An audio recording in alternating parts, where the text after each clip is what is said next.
Hello, welcome to this week's episode of the Spurs Show in association with William Hill, the official betting partner of Tottenham Hotspur. Thank you so much for joining us again. And on tonight's show, we'll obviously be looking back at the much needed win on Sunday against Aston Villa. And although we did a show on Friday, because we really had to vent after the week we had, we'll probably talk a bit more about the Zagreb game, because I know some of you said we didn't really talk about the match, probably because we didn't want to.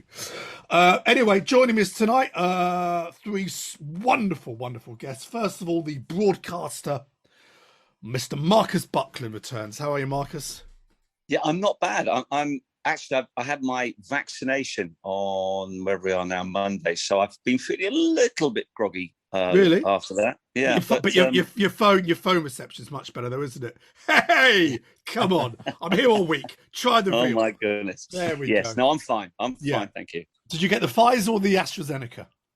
I got the AstraZeneca. Everyone built it up, saying, "Oh no, you want to get the Pfizer? You want to get the Pfizer?" It's all changed. It's all changed now. Now that US study, AstraZeneca's the one to get. Yeah, you know, yeah. It's a bit like I've got to say, they were the people at Ealing where I went unbelievable. I know they're all volunteers, and it was superbly done. So I want to sort of give a hats off to those guys and girls who've been working on that. It was brilliant. Yeah, they're all very good, and also returning the actor, writer, YouTube star, and you can't see him. He's resplendent. He's got behind him. Seems like a lot of match programs. Chris Cowlin returns. How are you, Chris? Hello, Mike. Yeah, a lot of people call these programs junk, but I'm in my man cave at the moment, talking all things Tottenham Hotspur, and it's nice to be talking about a win. And yes. We're only 3 points away from top four. So it's just bizarre, isn't it? It's still above the Arsenal as well. So, you know, there's some good things. And also returning management on the show for many, many years is a beautiful thing. Neil Ashby returns. How are you, Neil? I'm very, very well, and I indeed have had my vaccine today. Oh, today? Oh, wow. A couple of hours, yes, a couple of hours ago. So, what were you, Pfizer or AstraZeneca? I'm Beatles or Stones? AstraZeneca all the way. AstraZeneca. See, I got Pfizer. I was very well. Yeah, you know. I didn't have a choice though. But no, you don't get a choice. It's just like in the arm. There we go. Yeah. Anyway, yeah. So we'll obviously talk about the Villa game, Zagreb. No game at the weekend, which I think is a blessed release for fans and players alike. There's another pointless international break. I had to look up, I didn't know what the games were. World Cup qualifying games against the might of San Marino. It's incredible, isn't it? And Albania. I don't know if I've told my Albania story on the Spurs show. Have I ever told this story? If I've told this story at home, you're going, oh God, so senile. He's told this story again. I went to see England play Albania in Tirana. Some late 90s. All I remember, it was the foot and mouth disease, whatever that year that was. So we ended up on this coach into Tirana. And me and my mates, we're not like go to the pub. It's like, there must be, what's the best restaurant in Tirana? We asked the local. If the Queen came, where would she eat? So we were pushed to this Italian restaurant. And there I met Norman Wisdom, who was a legend in Tirana. Because his films were very, against the big man and all this kind of stuff. He's a huge deity, and he came out on the pitch. And me and my Spurs sporting mates, we then met David Dein of Arsenal. And this was pre-Sol Campbell moving to them. It was a good 6 months before he was going. And we'd all had a few drinks at this restaurant. And then he came out with it. He went, guys, he's coming to Arsenal. He's coming to Arsenal. We were like, oh, ridiculous. No way. Would our club captain of all places go to your lot? And he did. There we are. Should have put a bet on it, but I didn't. There we are. Not a nice place to run. I hope it's improved over the years. Really. Apologies to any Albanian fans, but it was then a little bit of a shithole. Right. Let's talk about a much-needed game. We're going to start with you, Marcus. I'm assuming you watched the Villa game. It started a little bit nervy. First 10 minutes, it was like one of those games when you play for a new Sunday league team and you don't know anyone. And that was a bit Tanganga and Rodon. It was a bit like, your name is Joe. Joe, nice to meet you, Joe. Left-footed, right-footed. It was a bit like that early on, and we looked a bit all over the place. Thankfully, Villa were pretty poor as well, and they had a couple of half chances, didn't take. But then we kind of got into our stride. And after the second goal, Marcus, I think some of our best football of the season, you could argue. Yeah, I thought it was incredibly encouraging. You're quite right. The first 10 minutes or so, you're thinking, we're looking a little bit lax at the back. Wasn't convinced by the team selection, but actually thought anything had to be an improvement. And you're quite right. As the game developed, I thought we played really well. And I thought that Vinicius was a plus. I loved Tanganga and Rodon's contributions. And Lucas Moura was absolutely magnificent. So there were a lot of pluses, weren't there? Especially after what had happened 3 days earlier. Yeah, no, you're right. I mean, Chris, the nice thing, obviously, we're going to talk about Lucas Moura, probably his most consistent, best one. Obviously, Ajax aside, certainly his best game in a long time. What I liked about it, Chris, was that he seemed to be deeper, playing deeper. So it meant when he picked the ball up, he could actually see the pitch ahead of him. He knew when to pick a pass, knew when to run at players. It's a really good position for him there, isn't it? Yeah, definitely.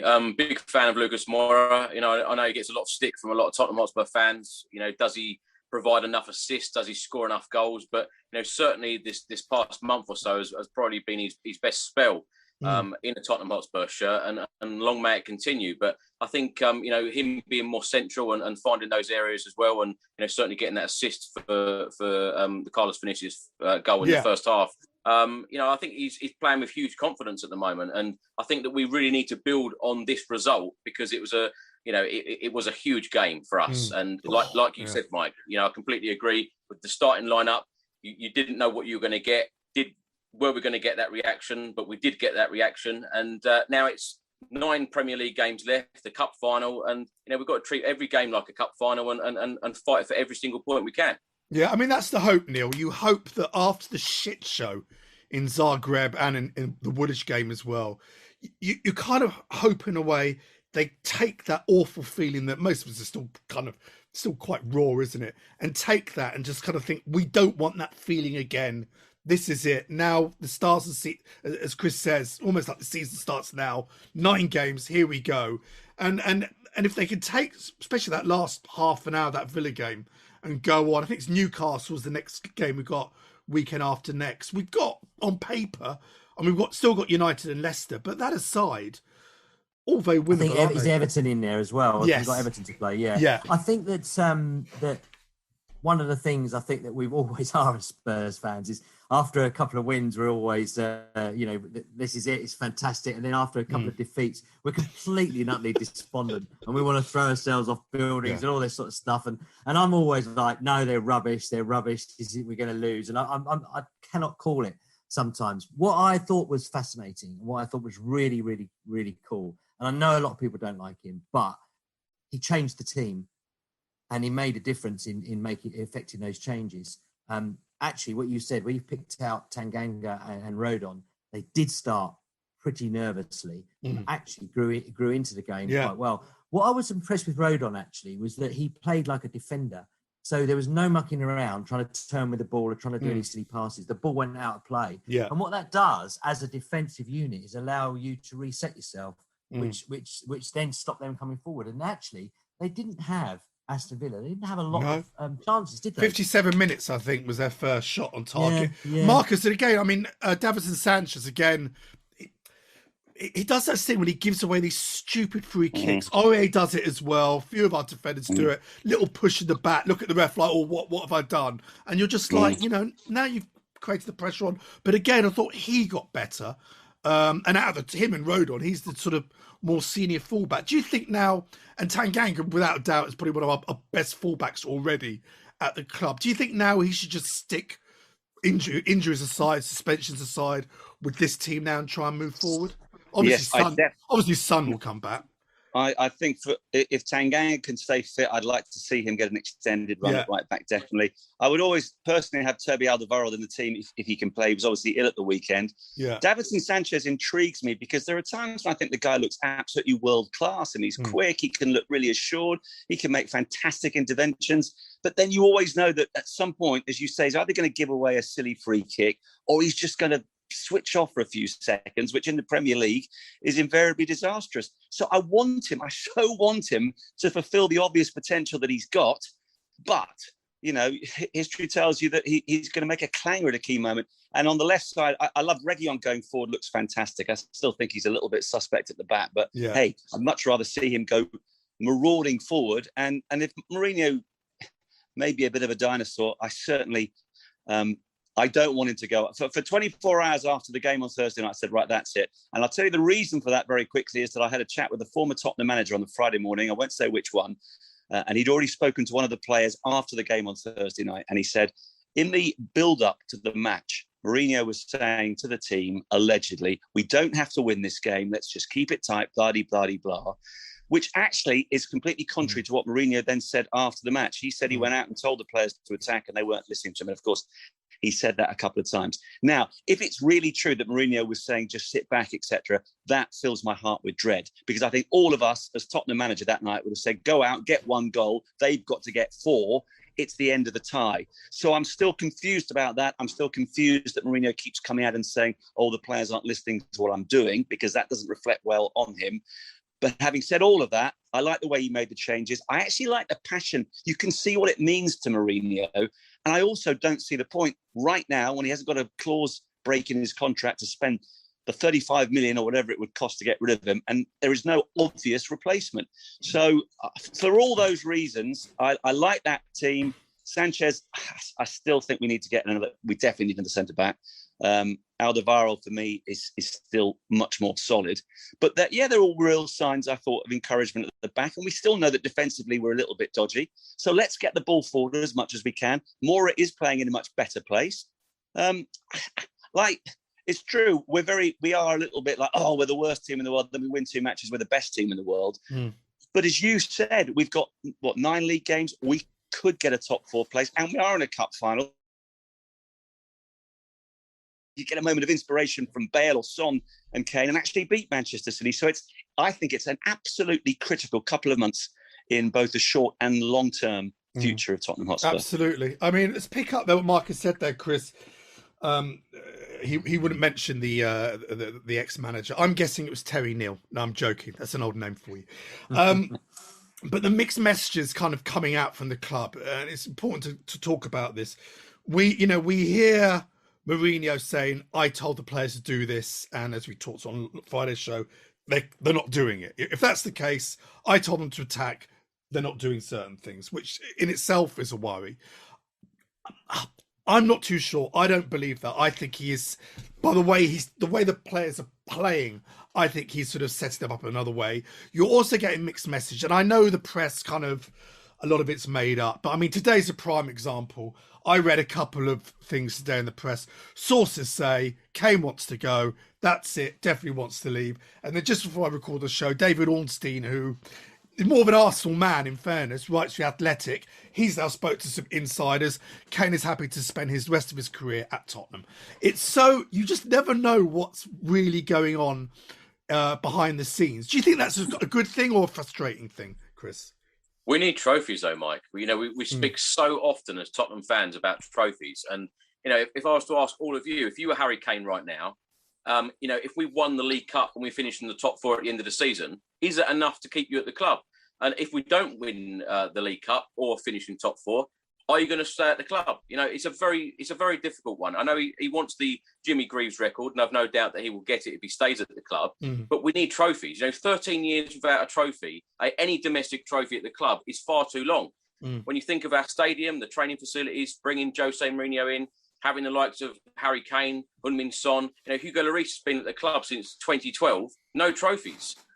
That's why Jose Mourinho was brought in. And, Jose has got many clubs over the line and got trophies in the cabinet. And, Jose Mourinho at the end of this season could finish in the top 4 and win a trophy. And he would probably go down as one of the most successful Tottenham managers in the last 30 odd years. It's absolutely ridiculous. This crazy up and down season, where loads of fans have said that they want Jose out. They don't like the way he is. They don't like him as a man manager.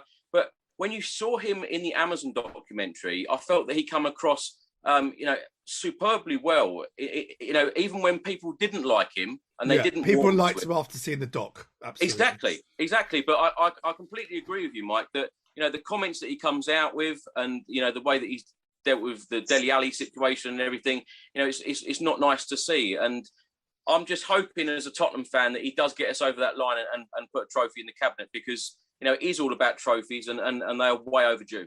No, you're absolutely right, Neil. I mean, the biggest problem, again, picking up on that, the biggest problem that most Spurs fans have, and okay, we haven't been in the stadiums at all, is the style of football that, you know, apart from little moments, glimpses, Crystal Palace recently, Aston Villa the last half an hour, I can't remember the last time this season where I thought we were tremendous for 90 minutes. Probably, Man United away? I'm thinking not one half, two halves, 90 minutes. You know, you turn the telly off and you go, wow, we absolutely bossed that game. It's been a while. I mean, where do you sort of sit on the Jose in or out? Well, I'm supportive of the manager because he manages the football team, and ultimately, if Jose Mourinho is successful at Tottenham, then Tottenham are successful. So I can't honestly say that I don't like the guy, and I can't say I want him out.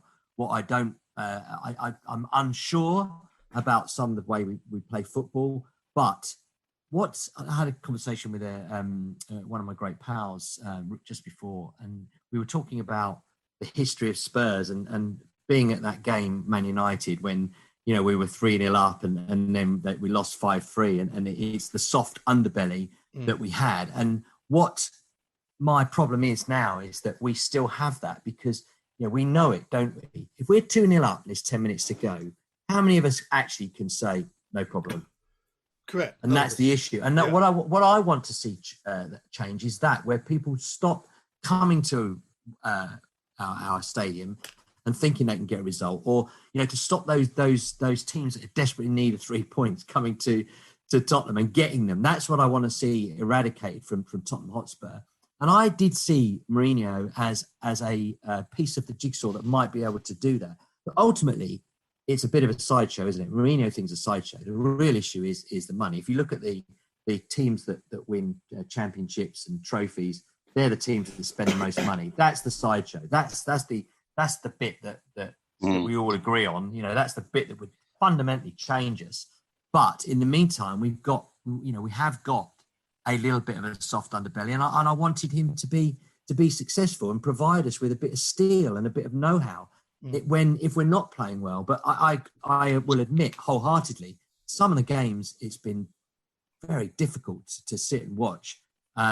And even the games when in the first half of the season, when we were winning them, they were difficult to watch. But the end result was we won, and we sat top of the league in early December, wasn't it? And we're all sitting there going, you know, this is great. I mean, can we kick on from there? I think two things. I think we have missed Lo Celso, because I think he brings the play from the middle of the park into the forward line. Mm-hmm. I also think that Harry Kane is our best midfielder, which is not a great thing to have. You know, we need someone that is a great midfielder. And I think that where we have lacked is that area. So hopefully Lo Celso can bring us forward and make us a bit more attacking. Other than that, you know, I was disappointed. I'm still disappointed. Tanguy Ndombele, for me, does an awful lot of fancy stuff around that stuff just over the halfway line, and not enough in the final third, in the penalty area. And I'd like to see that sort of player, which is where I suspect we miss someone like a Dele Alli, someone that's very clever in that penalty area. What do you think? Mark, yeah, I agree with that. Mark, let's go back to what Chris said about Harry Kane. My understanding is, again, you can only go on what people say to you. Harry Kane will not break his contract. He will not force a move out of the club that he loves dearly. He loves the fans dearly. His family are very settled here. He wouldn't do that. But as he said many, many times, he will remain at the club while he thinks they can win trophies. Well, this season, guess what? We can win a trophy. It's only the League Cup, but it's a start. It gets to that stage, though, when he does then say, maybe behind the scenes to Daniel Levy, look, I'm 28 now, 29. I want to go.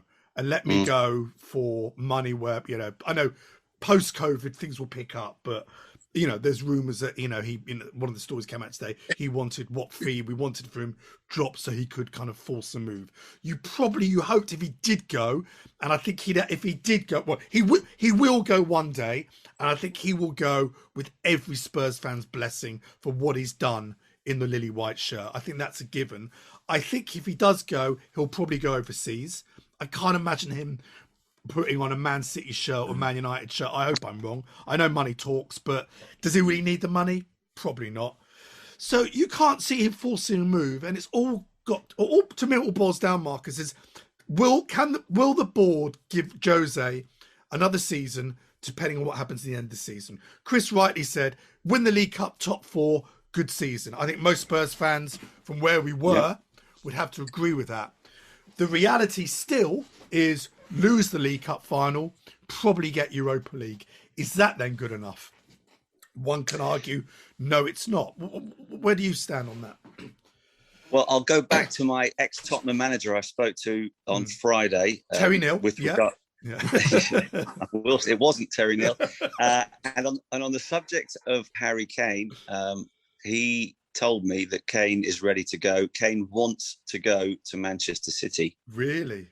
And I understand why he does, because, as we've all rightly said, he wants to win trophies. And if you actually look at it, where is the only club in this country where you could more or less guarantee winning a trophy? You got Manchester United. No, I think that's a step down from Tottenham at the moment, or certainly it's a level pegging step. Liverpool have come off their cloud. If you want trophies more than anything else, the only club in this country where you could be pretty much certain you'll get your hands on some is Manchester City. The problem for Kane there is that it sounds as though Erling Haaland is going to go to Manchester City in the summer. Kane, I understand, and again, I'm getting this, from a very reliable source, but I can't absolutely. Is he reliable? Is he? No. If he's the manager, I'm guessing is he? Is he reliable? Yes, of course. He's a Tottenham and they're all great. So Kane wants Haaland to go to Chelsea, which would then free up his move to City, because Kane would not go to Chelsea. If Haaland goes to City and Kane would not go to Chelsea, then the most likely destination for him is Manchester United, because apparently clubs abroad are not that interested in him. I don't know. Do you think Harry would force his way out? Do you think he would? No. I don't think he would. But to go on to the second part of your question, and the nub of my frustration of late again, is you said, what will the board do? They realised that Harry Kane is the poster boy of Tottenham. He means everything to the club. And if they want to keep him, I know we're in COVID times, and I don't know what the finances are like, but if they really want to keep him and they don't want to embarrass him into forcing his way out of the club, they've got to listen to Mourinho, assuming he's still the manager in the summer, and Joe Lewis. And I've said this a few times on my Twitter account. It's high time that Joe Lewis had the decency, for the first time I think it would be since he took charge of the club, to give us his vision of Tottenham. Show a bit of respect to the Spurs fans. Daniel Levy is ultimately... He doesn't have a vision. He doesn't have one. Puppet. He does what Lewis does. I want to hear what his vision is, and I want to know why we're always getting our second or third transfer target and not our top one, which would... you'd think lead to finally winning something. But Lewis is not the chairman of Tottenham Hotspur. Lewis has no interest in Tottenham Hotspur. He put the money in, obviously, when Enoch took over 20 years ago. That's it. He won't put any more money into it. That's not what they've done. They've made money in the club. They've reinvested money within the club, which is perfectly, that's how you run a business. They haven't done an Abramovich or a Mansour and put outside money into the club, and they never will. It's self-generating income, and us Spurs fans have got to accept it. All these fans, whatever. It's not going to happen. Move on. The other thing is, you're not going to force Daniel Levy out until he wants to leave and sells the club. And I can't see in the current climate that's going to happen either. We just have to live with it. Okay, but let's be. I think that you explained that well. But I don't think many fans understand that. I don't think anybody really understands who is running the club, what the philosophy is, and I think it would help if even if that is the case, and there is not some $1 billion check that's going to be written. I think people need to understand that there is no communication. And Daniel Levy, who also came out pretty well from that Amazon documentary, fair play. It was a clever bit of PR from Spurs, I thought. But we never really got to understand what is driving the club. And I, as a fan, want to know why, for whatever reason, we're linked with the greatest players in the world every single transfer window. And guess what? They don't turn up. Chris, do you want to answer Marcus's question? It's so frustrating. We've seen over the years that we've been so close. A few years back, we were 2 or 3 players away from challenging for the Premier League. And I feel gutted as a Spurs fan to think that, can we challenge for the Premier League? What was Jose Mourinho brought in for? Was it to challenge for the Premier League? Is he going to be fully backed? because Pochettino, went through that spell of 518 days without spending a penny, still took us to a Champions League final, and then the board sacked him because they felt that he couldn't finish in a top 4 spot, regardless of him finishing top 4 in most seasons that he'd been there. So what has Jose been brought in for? To win a League Cup, to win an FA Cup, or challenge for the Premier League? And it worries me now as a Spurs fan, the fact that we can lose the likes of Harry Kane and Heung-min Son if we're not showing real intent. Harry Kane said that last year. I think, in fairness, and I'm not a fan of the board, and don't get me wrong, but in fairness to the board, no one saw COVID coming. The whole rationale behind building this £1 billion stadium was the revenue it will bring in can finally put us in par with the Manchester Uniteds, the Chelseas and Arsenal. Already per game, we're earning more money than most of them per match. And that would give us the same money that they have and the same spending power. And we've had, not even this season there yet. Have we had one season? Not even a full season there yet. And that revenue, we came out, Leigh, us being there all this season is going to cost us £150 million in revenue. There's your answer. It's going to take a while. How long Harry Kane, Heung-min Son want to listen to another project, as they call it, is another matter. But they've now got the foundations with this stadium and the money it can generate, not just from football, from other sporting events and pop concerts and all that. It's another level. That is what they're trying to do. Marcus is absolutely right. When you look back and see that we're linked with Bruno Fernandes, and then instead of getting Bruno Fernandes, we got Jedson Fernandes, and that is the real difference of what we're challenging for and the real intent. Yeah, no, look, that's another matter. I think, I'm the first to agree. Look, let's have a quick break, and we can keep talking about maybe scouting and the kind of players we're going for after this very short break. And we're back from after the break. This season we're in association with William Hill. I've asked them, there's no game this weekend, but here's some odds for you. Tottenham to finish in the top 4 this season. You can get 3-1 currently. And this is the odds I wanted. Chelsea to finish 5th, Tottenham to finish 4th, but Chelsea then go to win the Champions League, meaning we still don't qualify for the Champions League. 90-1. 90-1. That's well worth a fiver. How Spursy would that be if that to happen again with that lot? It'd just be so typical. Mourinho manager. Oh, God. And finally, a little one I had a while back, and I'm, holding out for Harry Kane, currently now joint top Premier League goal scorer with Salah of Liverpool. Harry Kane now 6-4 favourite to finish top Premier League scorer. Go to williamhill.com if you haven't already downloaded the app. Go and check out the website and the app for all the enhanced prices in the build-up to all the kickoffs. Neil, what do you think? Do you think top 4 is still achievable? Obviously, we've got these 9 games left. Yeah, I do. I think the problem that we have is that top 3 and top 2 aren't. So we're literally probably just fighting for that one place. I think it's us or Chelsea. Yeah, and I think the other thing is there are teams around us that are capable of picking up wins. But here's the thing. You have to go on a really good run in order to cement that place, and we'd have to go on a really good run. I think we need like Chelsea, 20. I reckon we need like 21 points out of. Yeah, you said 9 games. Didn't you? I think we need to go 20, 21 out of 27. I think Chelsea haven't lost. Yeah, under Tuchel, and yet they're only 3 points ahead of us. Played the same amount of games. We have had what we consider to be quite a poor run, and then we picked up 4 out of 5 wins. Yeah, we had a good run. The last 5, we apart from the Arsenal game, which was terrible. But we've won those games, not drawn them. We've actually won them. There's no reason why we can't pick up some good points in those the teams that we perceive to be below us. A difficult one will certainly be Manchester United at home, but we are good against them at home. Leicester, I think we've always got an opportunity of beating Leicester, and Everton away. Yeah, they're a bit of a Jekyll and Hyde side, Everton as well, aren't they? If you like, the London derbies are kind of out of the way. Yeah, no, it's true. Chris, I mean, the frustrating thing again, going back to this Europa League game, sorry to bring it up again, but we have to, that was always going to be our easiest route for a Champions League place. And just as you know, as Marcus said earlier in the show, the mixed messages that we just had to go out and get that goal and kill the game off. And let's face it, until half time, Zagreb weren't particularly good. Don't forget, it was 0-0 at half time. I think no one saw it. That is such a frustration that we've yet again copped it up.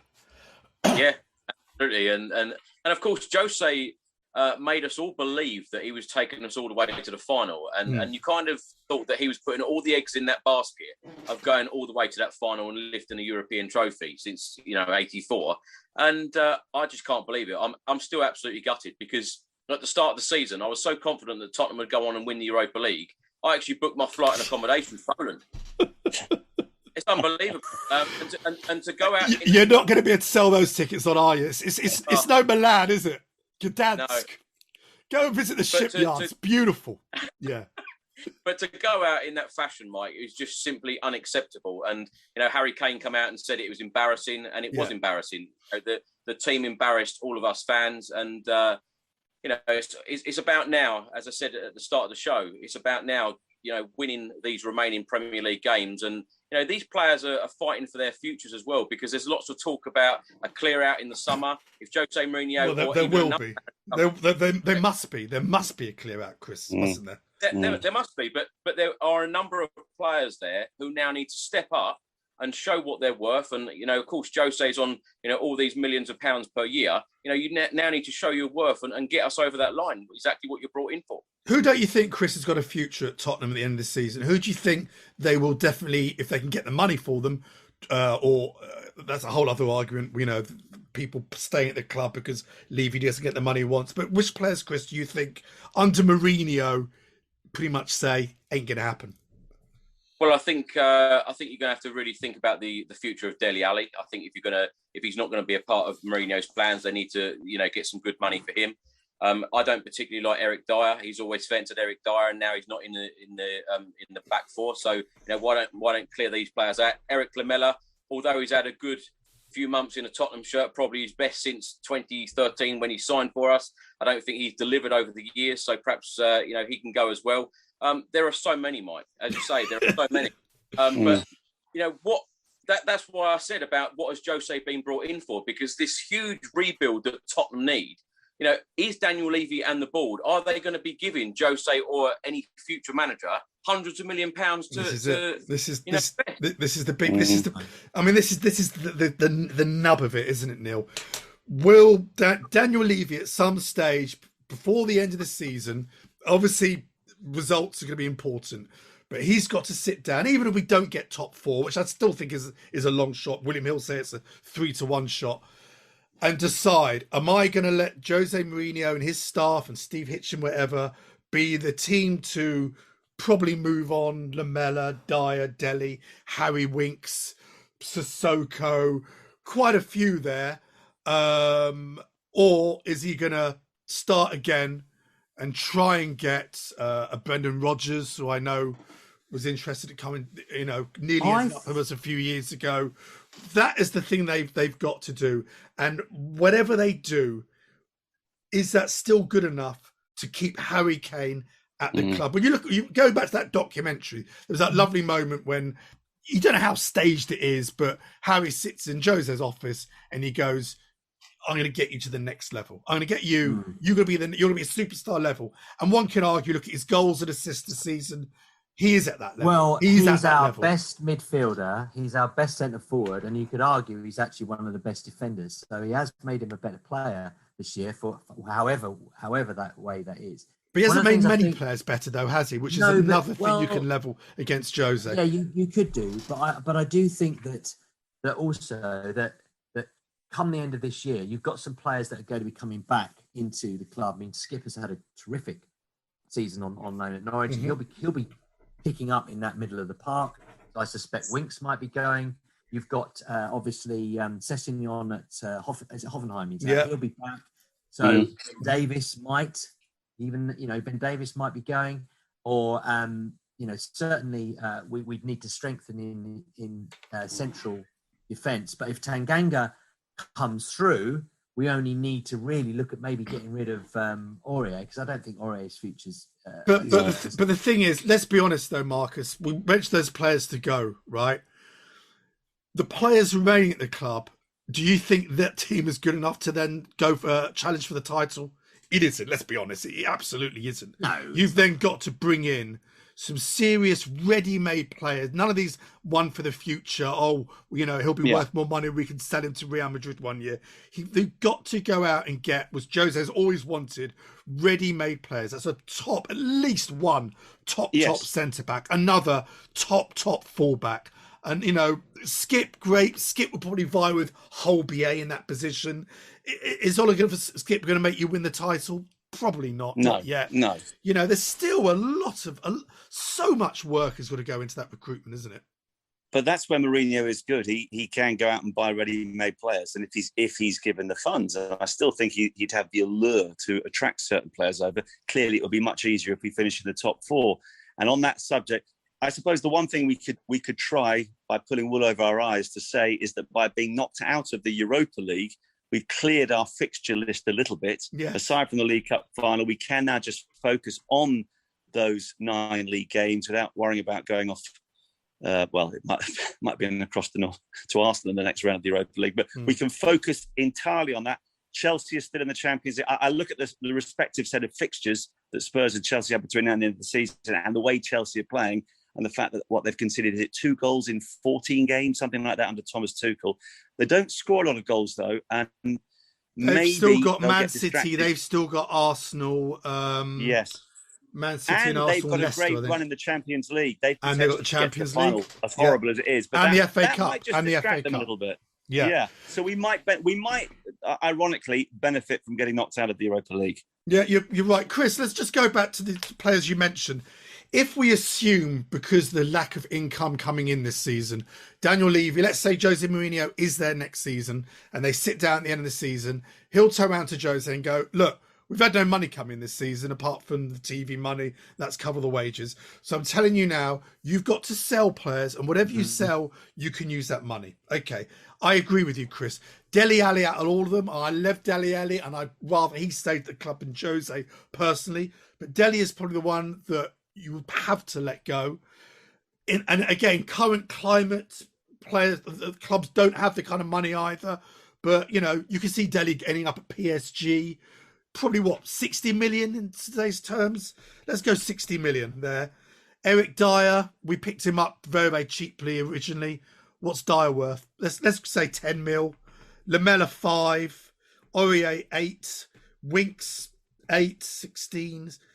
Would probably generate, with all the fringe players, probably about £100 million in transfers, I'd say. Now, what's that going to get you?